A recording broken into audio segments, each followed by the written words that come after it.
On July 19, 1994, Felicia Leanne Foster was born to Dana and Dennis Foster. We were very excited the day that she was born. She was our first girl.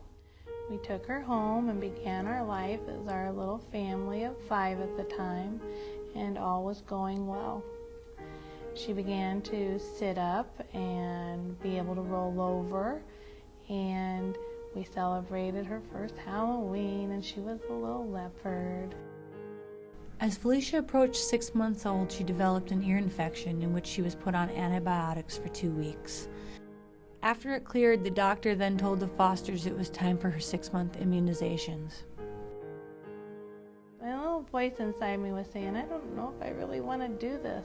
But I just thought I was being a little paranoid mom, as we usually all are when it comes to taking care of our kids. And so I said, okay. I got home from work that day and my wife said, Felicia's running a really high fever. And it was like 102 at the time. And I said, well, did you call the doctor's office? And she said, yes. She said they had told her before she left the doctor's office that it's perfectly normal. Well, within the 48 hours, we just noticed that Felicia was not nursing. We couldn't calm her down with our voices. Felicia was then admitted to the hospital and several tests were done. The doctor suggested the problem could be a reaction to the immunization shot and brought a neurologist to see her. He came in and he started looking at Felicia, started bending her legs, and he said, well, you know, her joints, her muscles, they're not moving like they should. Felicia did therapy over the next few months with no progression. The doctors then informed them that Felicia may be this way for the rest of her life. And I just remember crying. Because I thought, this is how it's supposed to go. So I thought, I am not going to let my kid just lay there. We're going to work and work and work, and we're going to get some answers. Within 2 weeks after she came home, we started noticing some other things, and my wife was like, you know, I don't think Felicia can hear. I came home from work one day, and she's like, I don't think Felicia's hearing. And so I started doing some things like my wife had already done, you know, shaking the keys behind her back to see if she would respond and stuff, and she wasn't responding. So we called the doctor's office, and we set up an appointment, and we took her in. The audiologist ran tests on Felicia and discovered that Felicia was now completely deaf. They weren't about to lose hope. Dana and Dennis worked hard putting her through more therapy.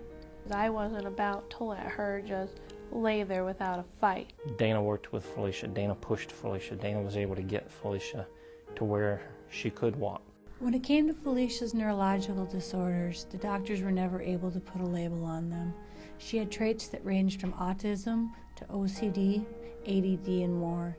That's why when others ask, they say she has neurological disorders. Whether she has to have a label that doctors or somebody think she has to have, she doesn't need one in my book.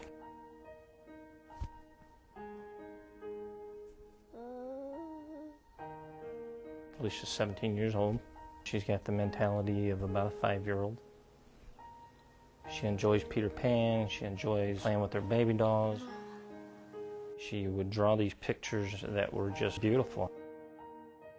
So in all the negative things that we can look at that she can't do, there's so many positives and beautiful things that she brings to life that you just can't imagine living without. Nobody can have the amount of love that this child has. Felicia continues to be forever innocent. There are many people like her who deal with neurological disorders. Let's put our brains together to support brain research.